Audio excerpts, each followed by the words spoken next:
That sounds fun. That sounds fun. Hi, friends, and welcome to our very last episode of 2024 with only one day left, I know. But we are here on That Sounds Fun, and I am your host, Annie F. Downs. I'm so happy to be here with you today. What a year it has been. Y'all, 10 years of getting to do this together. We got to celebrate so much this year, and I am incredibly thankful for you. 100 million downloads of That Sounds Fun, 10 million downloads of Let's Read the Gospels. I can hardly even process all of that. But so many of you have been along for the ride for so many years, and I truly can't believe that I still get to do this. And I have you and the Lord and this team to thank for it. And in case you missed it, we have a huge year in store for 2025. We'll kick things off on January 6th with our annual Epiphany episode, where I'll give you a bit of the State of the Union for the year. I have some really exciting things to tell you that day. And if you missed the announcement, here on That Sounds Fun in 2025, we're going to spend the year walking through the seasons together: winter, spring, summer, and fall. There's something really profound about the physical change of a season, but there's something even more profound when we recognize the impact of the season on us spiritually, mentally, and relationally. So every week, we're bringing in a friend to process the season with us. Some you know and love already, and some we'll introduce you to, but I love that we're going to go on a journey together this next year. We've also made a TSF Seasons Guidebook to use throughout the year as you listen and learn. You can find that at anniefdowns.com/seasons, or the link is in the show notes below. Here's something I also don't want you to miss. We're reading the Gospels together again starting January 1st over on the Let's Read the Gospels podcast.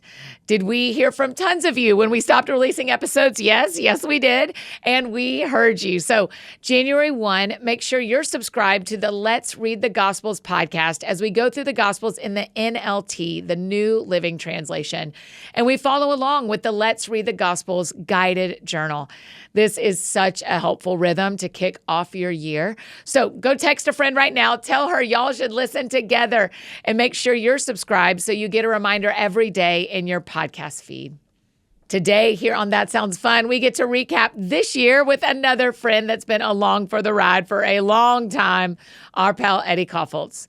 Do we recap the year? Maybe for 5 minutes at the end. You get it. What an actual treat to get to talk to Eddie every single month this year. And he's not going anywhere in 2025. Annie and Eddie are going to keep talking our way through the year once a month here on That Sounds Fun. And who can actually know what we're going to talk about? SNL, buffaloes, bison, marriage, transportation robes. Who can know? But for today, who better to close out the year with? This is actually ended up being a surprisingly important conversation, I think, for me and for Eddie. And I hope you're listening in a place and at a time where you can just be on a walk or be on a drive and process some of it with us. So here's my conversation with our friend, Eddie Kaufholz.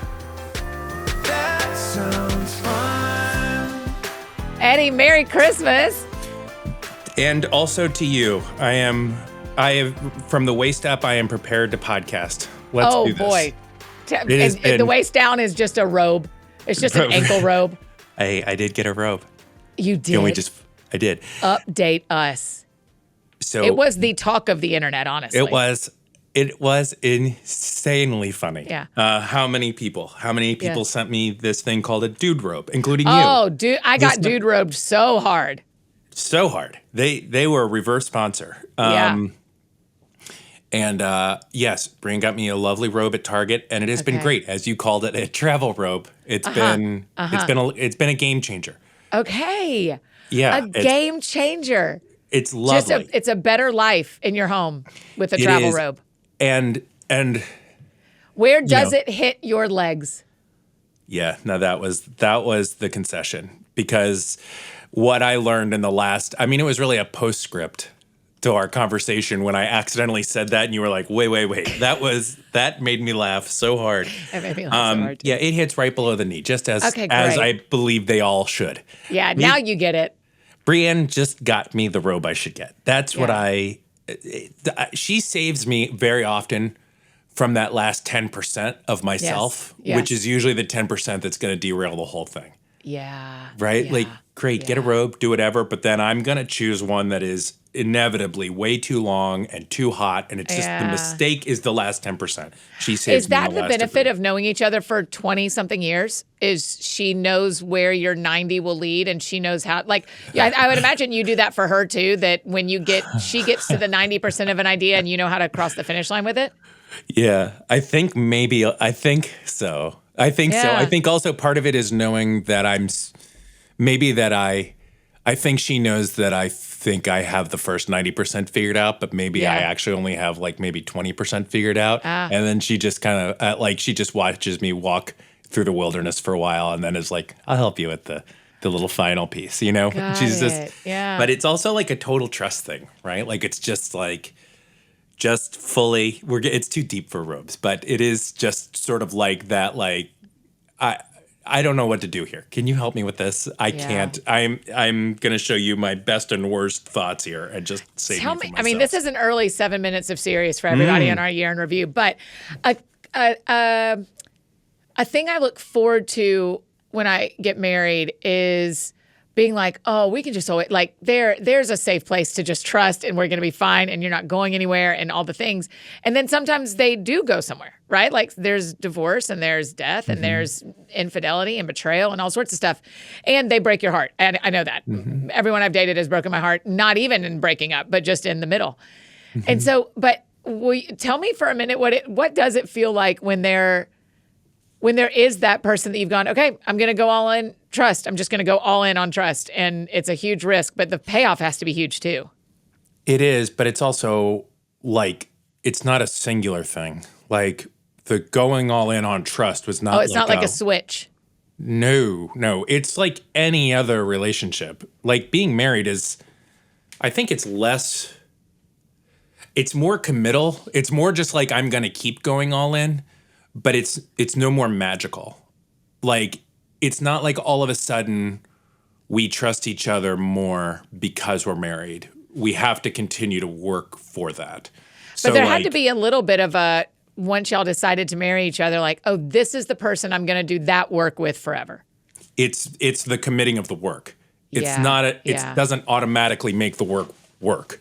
It's the committing of the work. So it's like it's the sticking with it of it all. Yeah. And I think that's the part of it. Because like you can have that.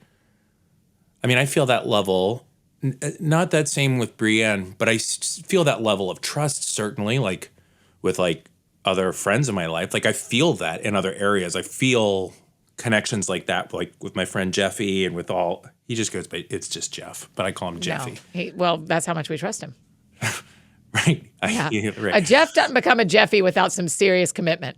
Right. And Yeah. he doesn't become that without being asked, like him saying like, that's not really what I go by. And me just saying like, well, Sorry. that's what we've committed to. Yeah, that's But I right. do think, I feel like I'm hemming, but I'm not. It's like, it's different with marriage, but the work is still like you can put in the same work with anyone. But I Yeah. think that's the thing with marriage is also like, there's also just like we're gonna show up in the same place every night, Yeah, which is like right. also a little bit of like we just showed up here and we need to continue to fight for it just by way of like vow and proximity. Yeah, we just gotta- like have the same address now.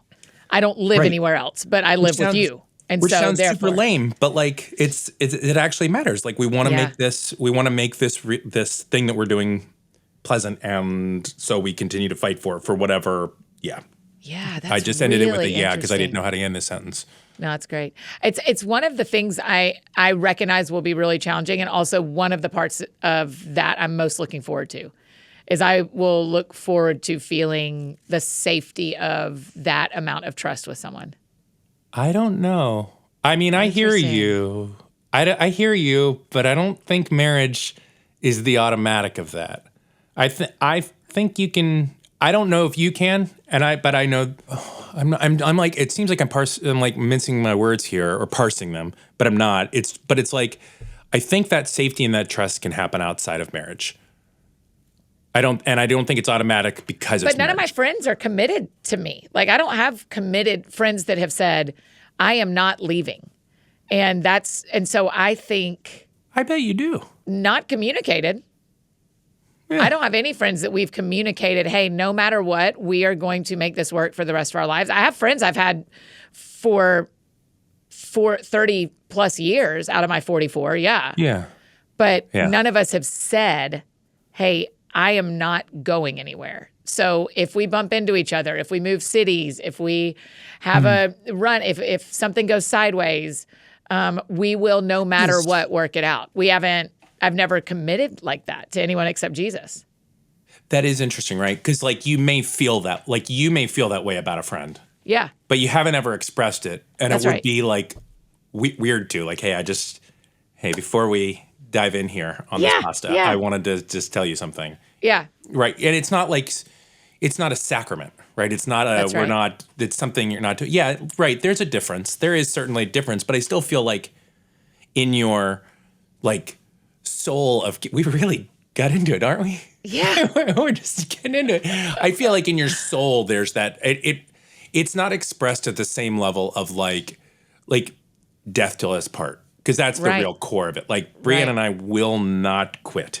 Yes. It yes. does not matter how hard we may ever want to. We will not. And that's not to say that others that have made a mistake, like I do not judge that. Like marriage is a very difficult institution. Yes. Yes. Very difficult. I am not that kind of committed to any other person. But I also can't see not being that kind of committed to someone like Jeffy. But I also it is still not the same. You're right. It is not the same. But yeah, I know what you're saying. Yeah. I feel like I've very helped interesting. in no way. That was No, in you did. no I mean, way- I wasn't looking for help necessarily. I No, was but looking for information and experience, and you gave me both of those things. Mm-hmm. So I'm into that. I just have this thing where like if someone is single, then Yes. because I got married fairly young. So I don't even think I had a close friend. I don't even think I'd had a close friend to the degree that I knew what a friend could be by the time I got married. Like, but I know now friendships that are different than when I got married. So I've never really experienced it, like what it's like to have a friendship as a 44-year-old, where it's just like friendships at that time were just like we either are in school together or we're roommates. But Or it you're in the wasn't same like band. yeah, well, we were, or it was like fire tested, right? Like Yeah, deep, yeah. like. How is it like as you age, like how do and those relationships deepen and get tested? Like how do you feel like they aren't what you will experience inside of a marriage? Well, I think my first and truest response is I won't know until I've Yeah, done I both, guess and I that's can true. tell you. So I don't totally know. Yeah. I just know there isn't a person in my life currently.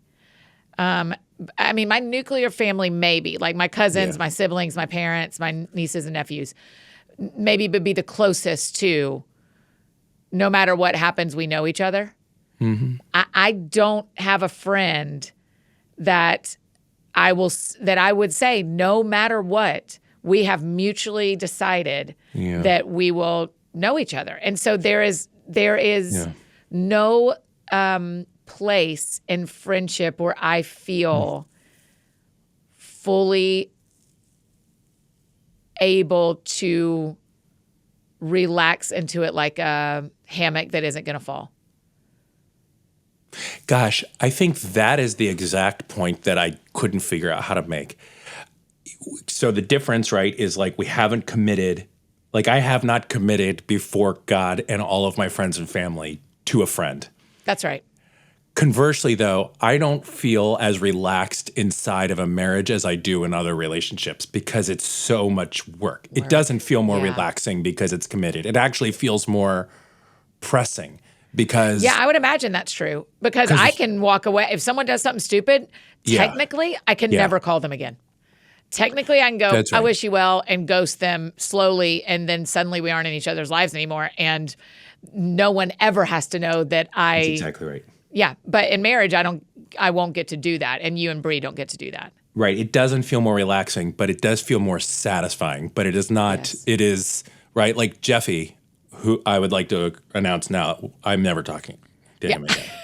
this is the end. And there's no, Jeffy, I haven't. this is our last day. This is it, Jeffy. You don't listen to this show. I know you don't. You're not that kind of friend. But I also haven't committed before God to him. So that's it. We're just done. Yeah. And again, we can do this again once I'm married, and hopefully, and I can go, you know what? 1 year in, 2 years in, here's how that feels similar and different. I just do experience when I'm dating someone, I experience the safety of, I know exactly where he's going to sit at church. I know exactly where he's going to sit when we eat a meal. I know who he's looking for when he walks into a room, right? And so there's this safety of, I know I'm someone's first choice. Like if there are 4 seats saved at church, I know exactly which one he's going to sit in once I decide which one I'm sitting in. And that isn't true with any of my friends necessarily every time. Yes. And so to me, that thing I feel, I go, oh man, I bet this is a taste of always being the safe in the picking and safe in the trust and safe in the like, I'm looking for him when he walks in the room and he's looking for me when we walk in the room. And when it's time to go, you've talked about this before, when it's time to go, you and Bree know what to look at each other and to say that you're both ready to go home to the same house. Yeah. And I have had experiences with men I'm dating where I know, I mean, we don't go home to the same house. We don't live together, but we know, okay, we're ready to go. And so a life of that feels really, feels like something I'm really looking forward to. It is very sweet, that part. It is also, and it is something that I definitely take for granted, but that like whatever today is going to look like, and today could take on all kinds of forms. Like at some point, I'm going to end up a foot away from Brienne, whether it's, watching a Christmas movie on Netflix or falling asleep or whatever. And that is lovely. You know what I mean? Like that is just nice. We may both be like completely unconscious and barely, but like I will end up there. Yeah. And that's very grounding. And that's a thing the other thing though that I found about friendship and marriage is that I have found that many of my friends, and I'm not talking about Jeffy now, but that it is not a given that my friends, that a lot of people who I see that have good marriages necessarily are each other's close, like real close friends. That's exactly, yeah.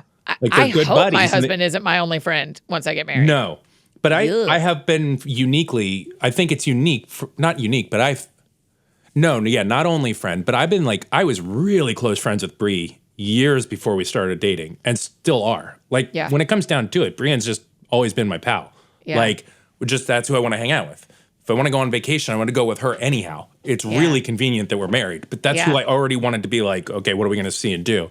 Yeah. But that was a convenience that I took for granted because not every relationship has that. And I didn't realize that. I remember one of my college roommates got married and she and her husband moved to DC for work. And she said one of the greatest gifts in that season was that it really increased their friendship because we had grown up, quote, quote, in college. We'd grown up in a massive friend group and people had paired off. Tick, tick, tick, tick. Yes. But we all had a gazillion other friends, he and I were good friends. She and a lot of people were, we had a big crew and then people paired off and got hitched. And then they moved to DC. And I remember her saying, this has been so good for our friendship because we only have each other here. And so it has really increased our friendship because we left a massive group and now are brand new in a city together. Now, 20 years later, they live back in a big community and of friends we've had for a long time. And that has expanded again, but around a really good friendship.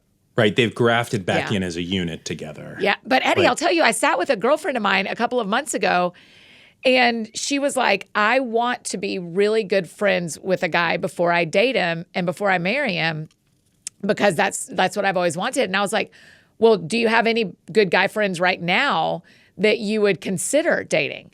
Yeah. And she said, no. And I was like, then you're a year and a half from getting married. Is that what you like? Because so for me, I do want to be really good friends with the guy I marry, but I'm not dating any of my friends. I'm dating men that I meet and our friendship and our romantic relationship grow at the same time. Right. And I think there's so many great, I don't think there's a better or worse way. It's just a unique. I don't either. It's what you're path, choosing. Right? Yeah. Right. That's right. It's just a unique. Because I didn't And see it as in your 40s, you can correct me if I'm wrong, but in my 20s, I only wanted to date guys I was friends with because I was friends with 50 single guys. And so Right. I was like, yeah, I've watched you at a bowling alley and I've watched you at a worship service. I'm interested, right? Full stop. But now I don't want to meet, well, A, you know me, I've trolled through my friends. None of them work. You just burned through them hardcore. Burned through all my friends. Hardcore. And so now I'm meeting men and then I'm going, man, I'm attracted to you. I think you're really fun. I like holding your hand and we're going to be friend. I want to be your friend too. Like I like hanging out with you. But at this point, I don't want to build a year-long friendship and then start dating someone at my age. Right. And yes. But the Venn diagram of like what makes as you would call him a male lover and a friend what makes those two overlaps almost completely, right? Like you're not going to fall in love with someone that doesn't like give you the eye that it's time to leave the party, right? You're not going to fall like ultimately, like you're not going to fall in love with someone that doesn't get the joke or and that's you're not going to technically best friend behavior. Right. And so it all kind of merges together. It's not like these people can be super separate. It's just what's the on-ramp. Yes. I think the college friend on-ramp is such an I was going to say easier, but I don't think it's easier, but it's a much more like it's a predictable. Like, okay, this is I get it. All of our friend groups paired off. We were all in Young Life or whatever together and that's what we all did and that's exactly what we did. I think this is also interesting, Eddie, too, because I'm thinking about like Ashley that you know really well that works with me. Whenever Ashley and I are in public or if we're on tour or whatever, we absolutely know what each other's faces is saying because we have been very dear friends for a long time and get to be up close coworkers. Right. And then she goes home to her husband. Right. And so there are parts of what you're saying that are available to me in friendship. And they're available to me in my friendship with Ashley. They're available to me in my friendship with a handful of females, you know? Yeah. Yeah. The problem is when they're available to me in male friendship, I will fall in love with that guy. You have seen me do it. Yeah. But that's not not understandable. Or hold on, a statement positive, that's like understandable. Yes. Right? Because it's the same, it's all the same thing. Right? It should all be that way. Yeah. But it's hard. It's hard for your soul, but it is understandable because it should be that. Yeah. A lovely Remind me person. how long you and Bree have been married?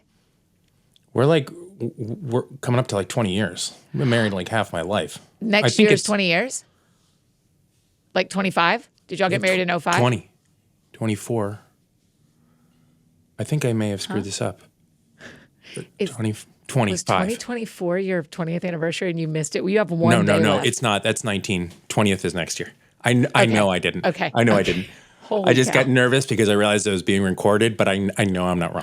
I got 20 is nervous next too, year. clearly. I was ready to hold on. delete this entire episode and No. help you figure out how to celebrate your 20th No, anniversary. it's 20 years. Next summer will be 20 years. So almost half our life we've been a little less than half our life. And so it's just it's a different experience. It's a different perspective, different experience. Yeah. But I will say this is like when it boils down to it, I cannot even tell you like to me how important the vows are in a wedding. People like to write their own vows, and that's fine. But man, I don't let them. If I do their wedding, I do not let them write their own vows. I usually don't. I usually don't unless they're just. What do you make them do? Like the very traditional? Yeah, because we go before we do the wedding, I go through what every one of them means that they're agreeing to. Because I've said to every couple, I've done maybe 5 or 6 weddings. I say, before you break any of these, you have to call me because I stood here with you too. Right, and that's the whole. Right? Because like in reality, you can find a lot of.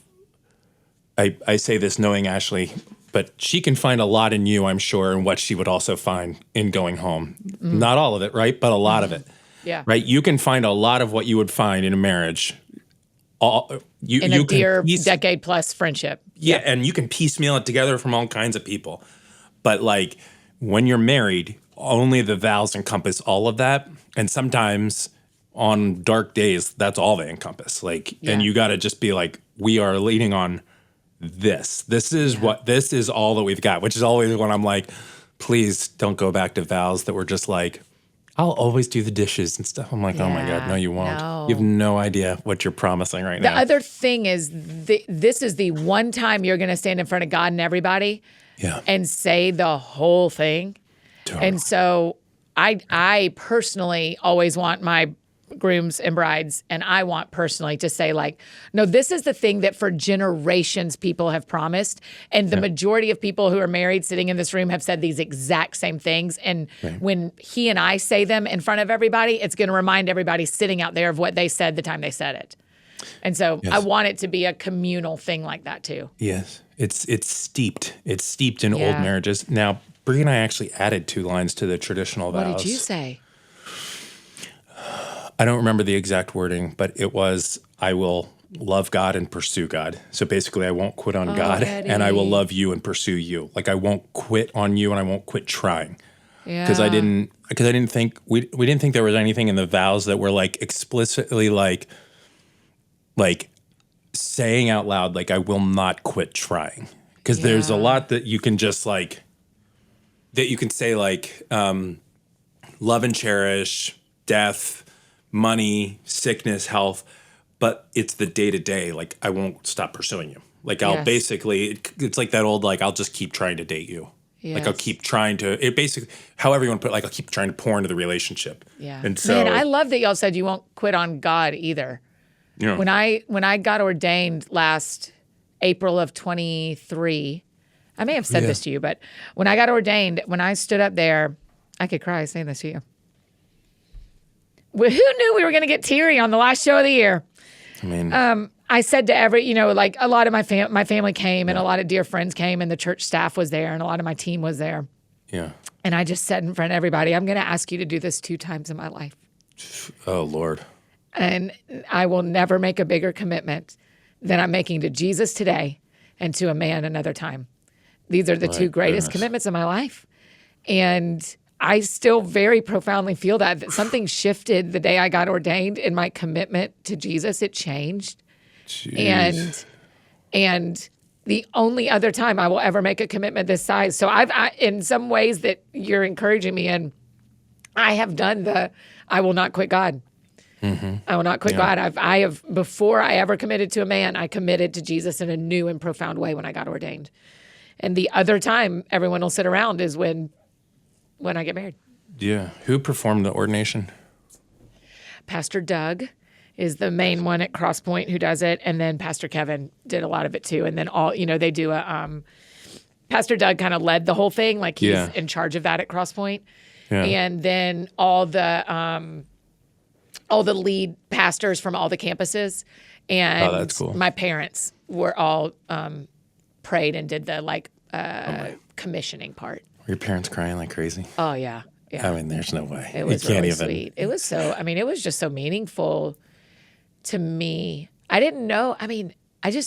So I guess in this whole conversation of the safety of committed relationship, that changed for me last April, even with Jesus.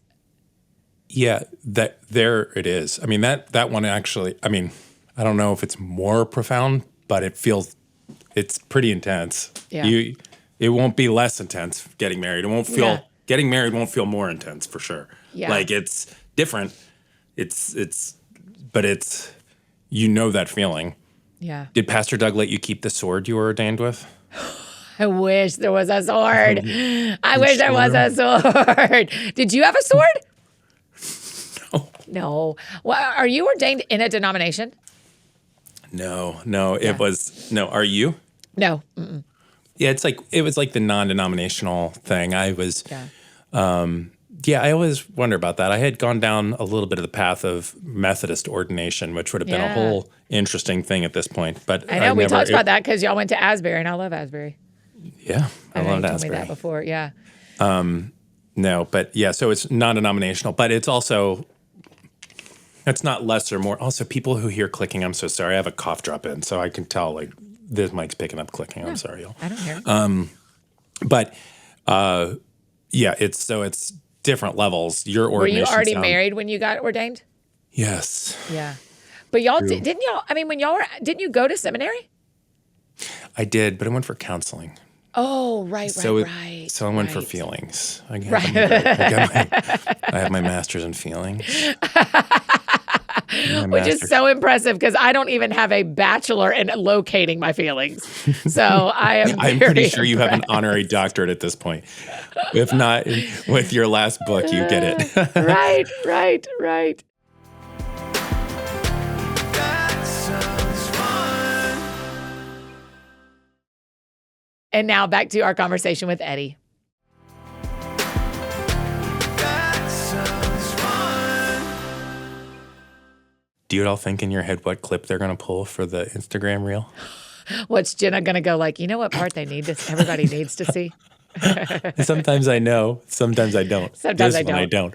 I know. And she is such a troll as a person for us. Like she is our biggest troll. It's the funniest thing. This and is so great. she always picks. Yeah, she always picks for us. I had a huge regret with Jenna, and I know she doesn't know it, but when I saw her at your rehearsal, at the rehearsal dinner at the Ryman, Yeah. I shook hands instead of hugging because I hadn't seen her in a long time, and I didn't Yeah. know if she knew or like remembered me, so I didn't go in for the hug. I could feel it. I felt when I did it that I did it the wrong way. Oh you know? boy. could- I will double check. Well, she'll hear this now. Maybe that's what she'll pull as the clip is that Eddie did not hug her at the Ryman It's not party. like she was hoping for a hug, but it definitely felt like, hello, nice to meet you again. It was like, oh, And no, she's like, we know I've each scheduled other. you for a gazillion years. Because she also scheduled, you and I did a show that no one will ever hear, and she scheduled all those episodes too. So you've really worked with her over the last decade. Oh, yeah, we like know each other. I saw her at the Baltimore show. We're like friends, but it had been Yeah. so long, and I always default to, I don't think you remember me. So it's okay. Yeah. So, but I did the handshake, and I felt something in the relationship step backwards a couple inches. So, Do you know one of my least favorite feelings is when I say nice to meet you and they at the same time they say good to see you again. dude, Annie, I cannot believe you have not. I can't believe. How do you say nice to meet you ever? That's like saying when do you do? I've practically stopped. I've Never practically said. stopped. I've just said so good to see you. Hey, always. And even if they're like, I think we just met. I'm like, yeah, how are you? Like, you can walk out of a so good to see you or hey, how are you? You can walk out of that. It's not even walking out of it. It's just you're so friendly in a few seconds. You're just so happy to see him. But nice to meet you. You're 50-50. You're risking on purpose. You know what you're doing. Yeah, it's bad. Yeah, never comment on body in any way. No. Even if someone clearly used to have very long blonde hair and now it is short red hair. Hello, eye contact only. Hello. You pretend you don't see their hair change. I would never. Somebody could walk into a room wearing a black t-shirt and jeans and walk out of the room wearing all red sparkles, and I would literally go, how was your time at your meeting? Why? Why? Why would you not notice a haircut? Haircuts are very intentional to be noticed.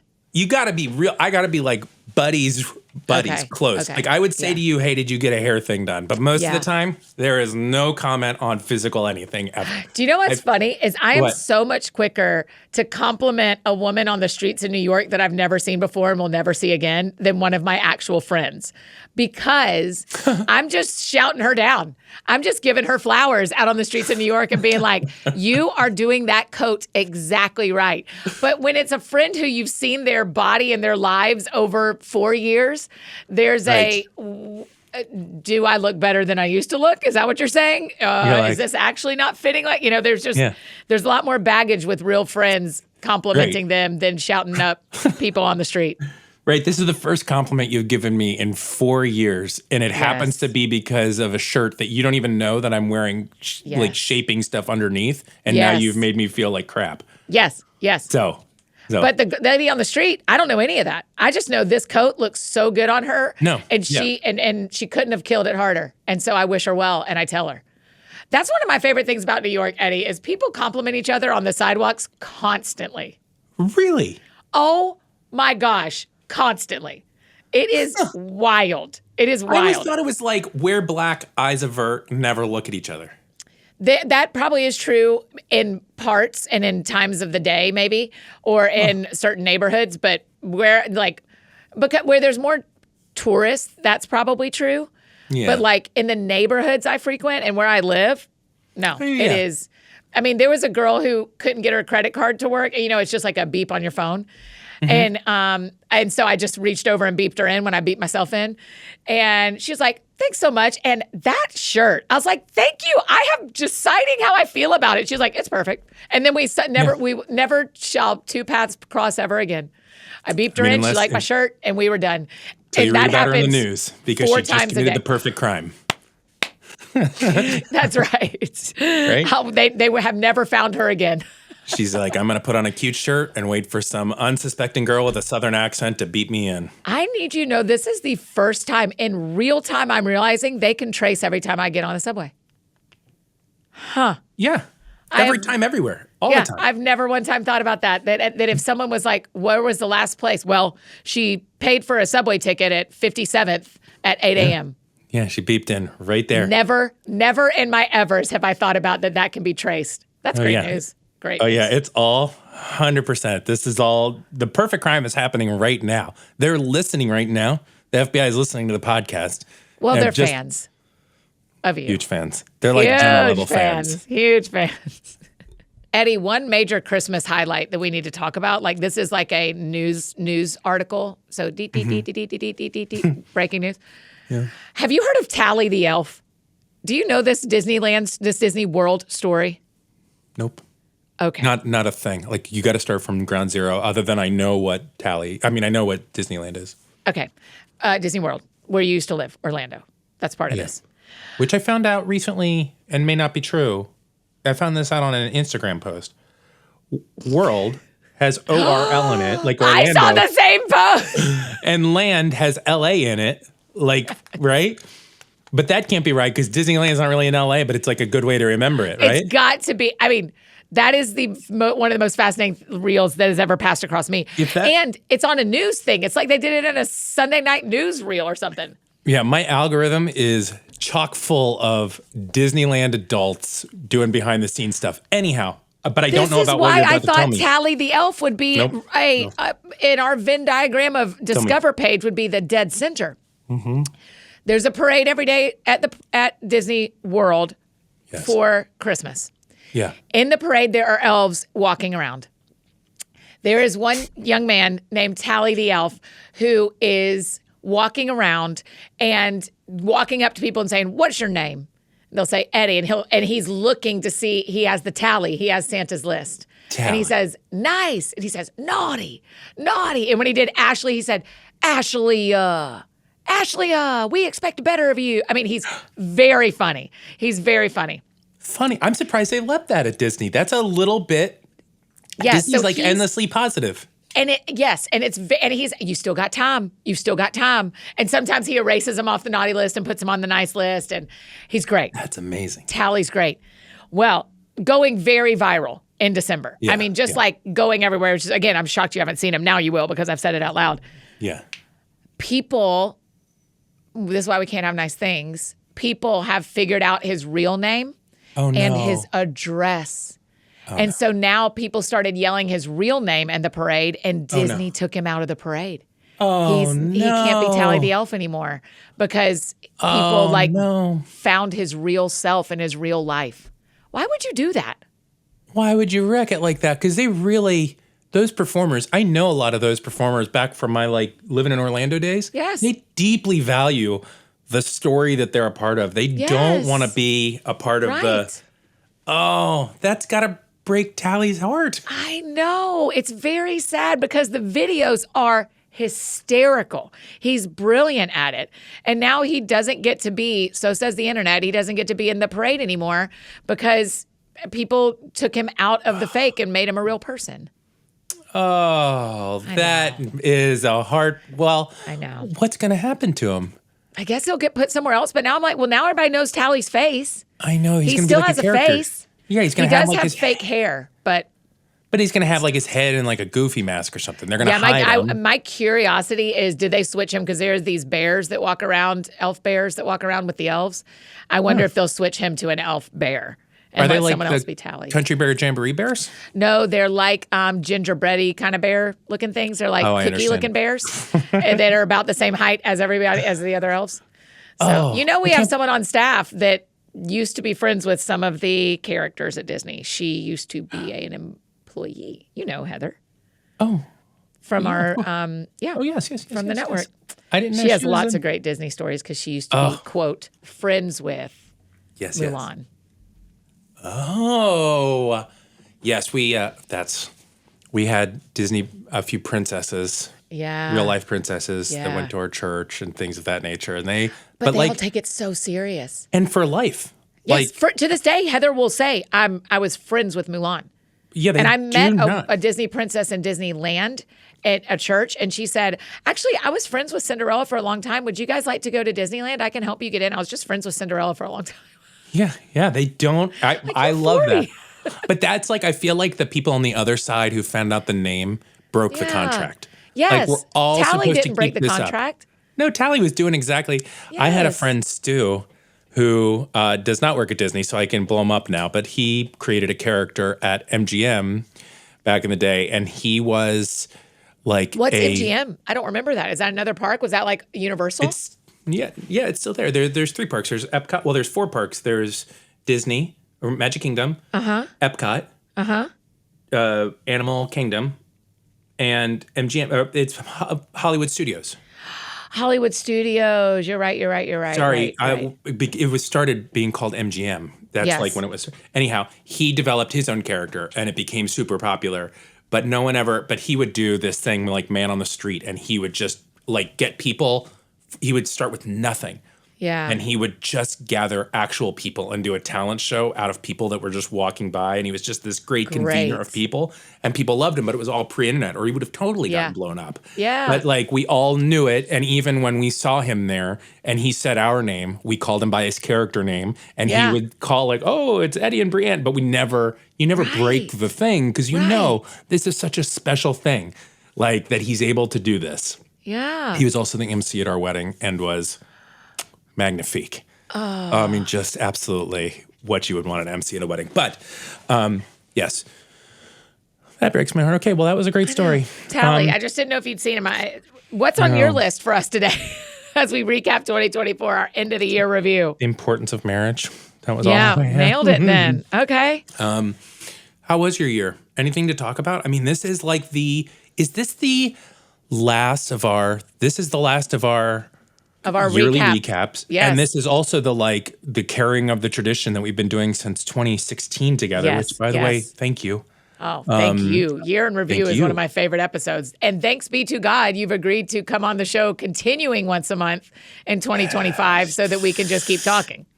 Just keep talking. Yes, I so forgot glad. we're allowed to say this out loud now. I mean, you're Yes. allowed to. It's your thing. But we're Yes. like, so what? Like, everybody always says, why don't you gonna bring back Annie and Eddie keep talking? And I'm always like, I understand the heart behind it, but I'm like, Yes. we've never stopped. Yeah, that's right. But if you want us to call it that, okay. So it'll be on your feed. That's right. But we will call it Annie and Eddie Keep Talking once a month next year. And it will still be this. Yeah. Whatever. It'll be what we've done every month of this year. And almost all the time. It never has ever stopped, but we'll continue with the name that you know. Was but it there will be ever less a about better the pandemic. title for a podcast than Annie and Eddie Keep Talking? I mean, that is exactly Oh. what we have done since 2016. I remember when you said it because we were batting around like, I don't know, like penguin pals and stuff. It was like all these, and you just like, what about Annie and Eddie Keep Talking? And I was like, everybody was like, yeah, that's just nebulous enough to mean exactly what it needs to mean, which is nothing. Please don't lock us Yes. into a thesis. Yes. Just let's roll. That sounds fun. And now back to finish up our conversation with Eddie. That sounds fun. Okay, let's each give 2024 a grade, but it has to be a number grade. Okay, so I'm going to give 2024 as a whole 81%. Barely a B, but not a C, barely a B.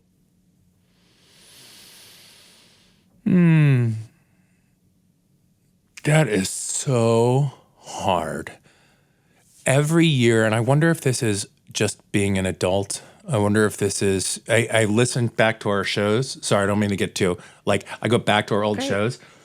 I wonder if this is age, but it gets more and more polarizing because there are parts of me that are like, this was a 90%er. And there are parts of me That's a that were great like, this point. was a 10%er. Like this Yeah. was, every single year seems to be both. It's just so, life is so polarizing. Yes. Like I can't Yes. imagine it being harder than this year. And then there are parts of it that just make me so proud, Yeah. you know, or that we're so joyful. Like there are times I just think of like watching Lucy and Eve and Brienne that I'm just like, Yeah. you know, I can't. So I guess I'll average it out to like a nice 75-ish. Okay. Because I want to still pass the class.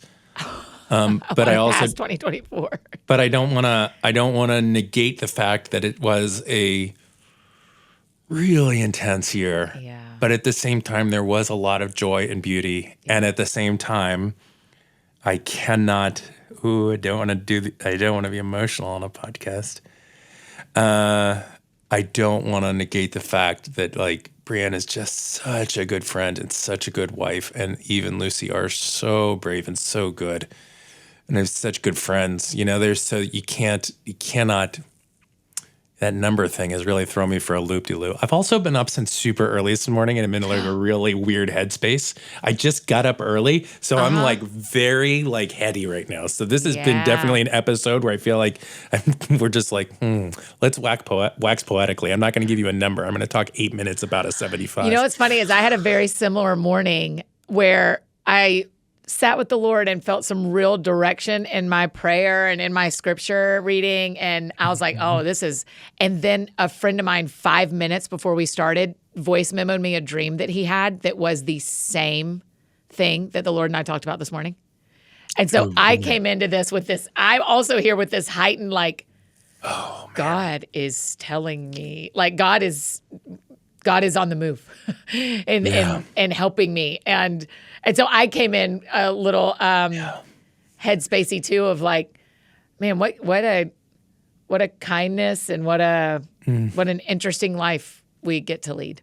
I think the reviewing of the years has become progressively odder for me because As our year went on, going from 2014 to 2024 has gotten, I didn't think love so the too, review Eddie. format starting in 2020, to be completely honest. Like I loved it because I loved the time with you and I loved the jokes, but like 2020 started to get intense and like the world of the Kaufholz family has been kind of intense from 2020 to 2024.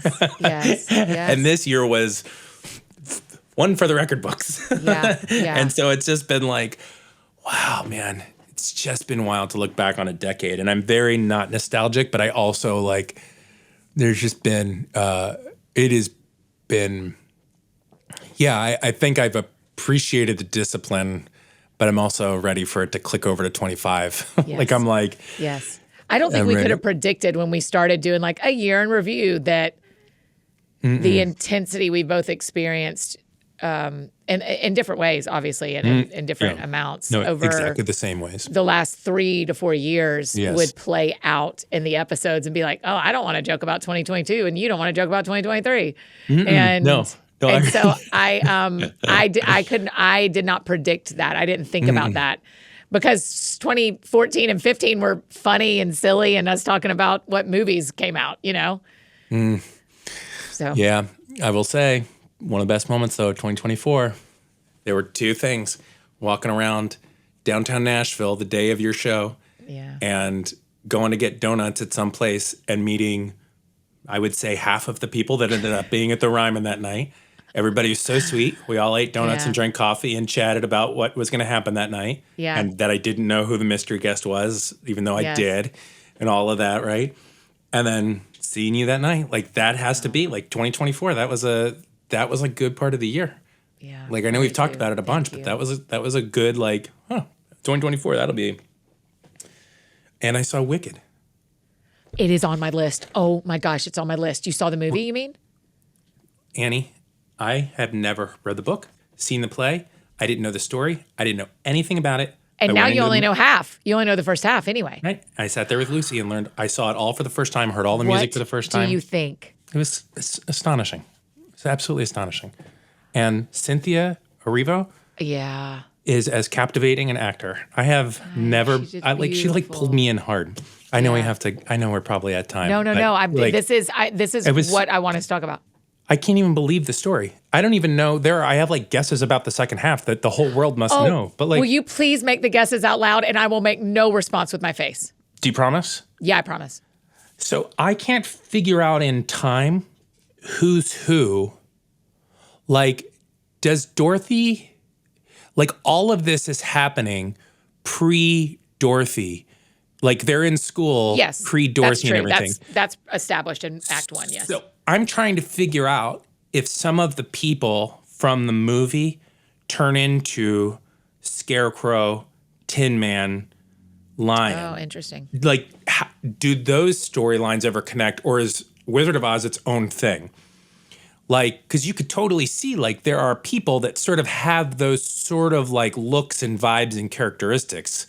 Like the man that was dancing in the library, that really handsome man. Fierro. Yes, Jonathan Fierro. Bailey, Fierro. That guy was beautiful. And on that horse and everything, he's just beautiful.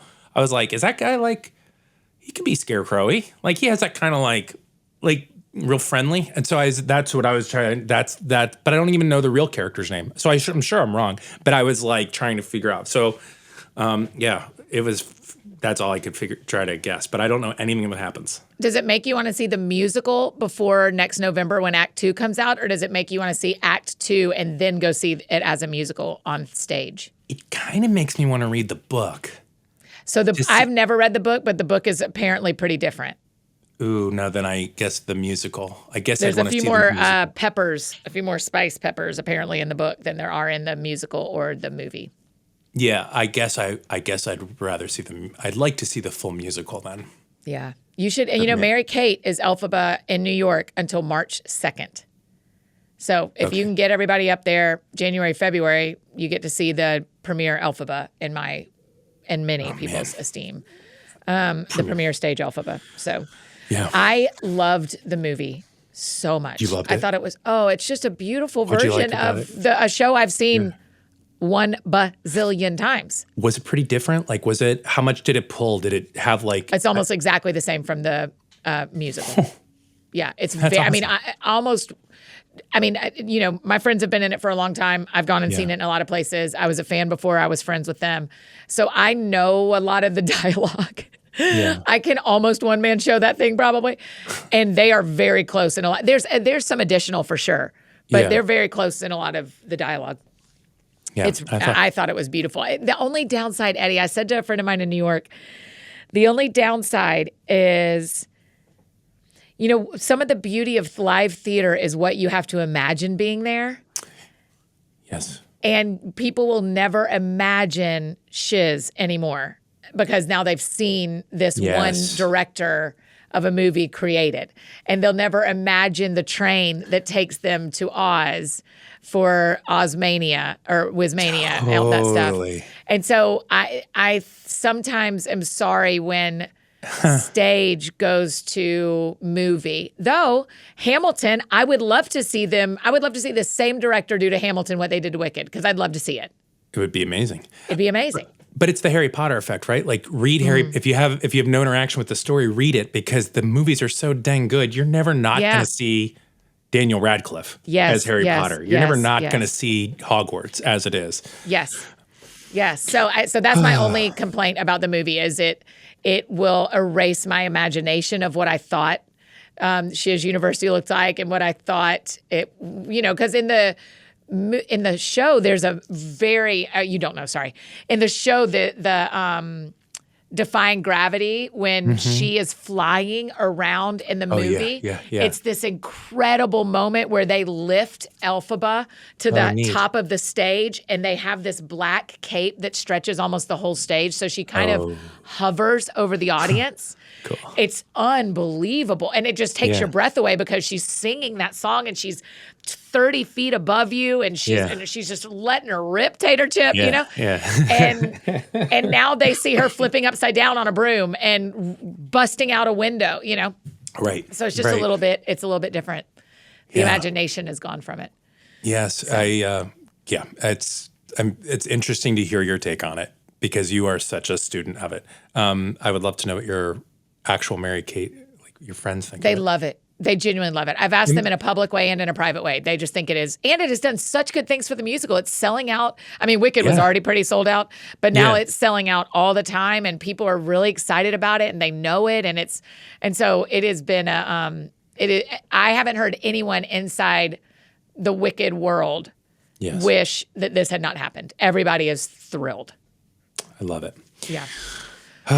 I'm glad we got to that. That would have felt like a real I know. mess. That was the I'm only sure other there's- real thing on my list. We actually got everything. Tally, Wicked. We're once a month next year. Great. Thanks for letting me cough through it and feel through it all. Well, thanks for letting me feel through it. Thanks for answering questions that matter a lot to me as I'm moving my life forward. Annie, I'm glad we get to do this next year. Thanks for letting me be on too.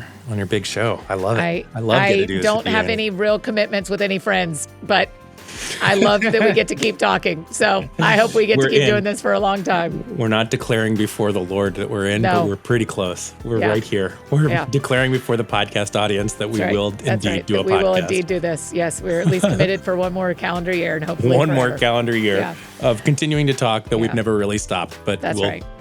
Yeah. I love you, Okay. buddy. I love your family. Thanks for doing this. Yeah. Thanks, pal. All right. Everybody, for the last time this year, please go wash your hands. Yeah. Bye, buddies. You guys, isn't he the best? Oh, gosh. I just love him. I love him. I love his family. What a joy that we get to keep talking. I'm so, so grateful. So head over to social media. And as always, tell Eddie thanks for being on the show. Thank him for his thoughts. And just tell him how excited you are that he is coming back in 2025. If you want to go back and listen to any of the recap episodes with Eddie from this year, we have got a whole playlist for you linked in the show notes below. And don't forget, on Wednesday, January 1st, 2 days from now, we're reading the Gospels together over on Let's Read the Gospels podcast. So subscribe to that feed. You don't want to miss it. And we'll be back here on Monday, January 6th with our annual Epiphany episode. If you have any questions from this episode, drop them in the Q&A box on your Spotify app if you're a Spotify listener, or send them straight to us on Instagram at That Sounds Fun Podcast. There are a lot of people over there, like 25,000 plus. You need to join us if you're not following That Sounds Fun Podcast. There is a lot of our seasons talk next year that will be happening on Instagram too, so make sure you're following. If you need anything else from me, you know I'm embarrassingly easy to find. Annie F. Downs on Instagram, Twitter, Facebook, TikTok, on my couch this week. Anywhere you may need me, that's where you can find me. And I think that's it for me today, friends. Go out or stay home. Do something that sounds fun to you, and I will do the same. Today, what sounds fun to me is a New Year's walk at Radnor Lake. So I hope I get to do that. Happy New Year, friends, and we'll see you back here on Monday, January 6, 2025 for our annual Epiphany episode. That sounds fun. That sounds fun. Oh, that sounds fun. Check 1, 2 on the microphone. Annie F. Downs in your car to your home. Every week it's something new. A deep talk or an interview. She'll make you laugh, she'll make you cry. When it's dark out, she's a light. When you're down, get you feeling right. Oh man, that sounds fun. That sounds fun. That sounds fun.